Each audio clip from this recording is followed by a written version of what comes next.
When you want it done the right way, Toledo Door and Window, home of the talking door.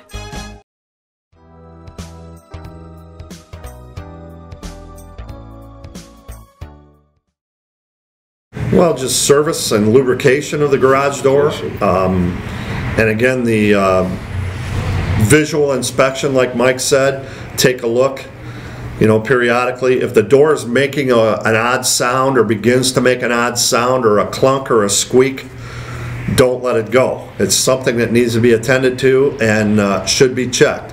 And having your door serviced twice a year is not a bad thing.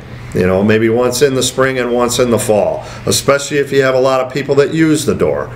I came from a home where I had 4 kids that were coming and going, and we had 2 cars in the garage, but the garage door was the only way that everybody came and went, and that garage door went up and down like a yo-yo 7 days a week. And it requires more service and more repair when it's operated more. If there's 2 people that live in the house, well, naturally it's not going to need as much service. But if it gets a lot of use, it's going to need more service and more preventative maintenance. Yeah, when my 3 kids were going through high school, I changed the springs on my door 3 times in 10 years. People ask me, what's a normal time? And I'll say, well, it's how much you use the door.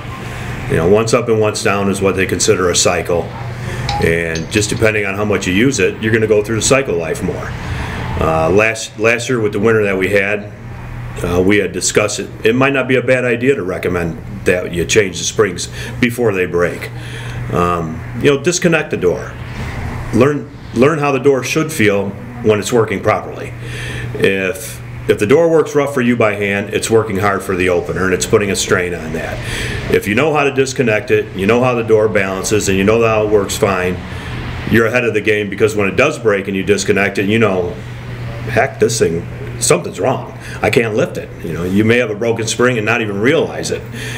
Hey, it sounds like my thing's struggling. I disconnected it. I can't lift the door. It's like, well, it sounds like you got a broken spring. And probably 80% of the time we get a good educated guess and we're right. They do have a broken spring and they've never been told how to disconnect it and reconnect it. Power failures happen and you need to know how to do that stuff.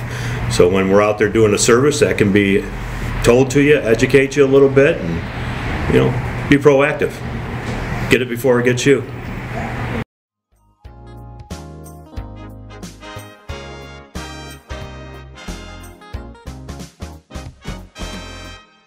When you want it done the right way, Toledo Door and Window, home of the talking door.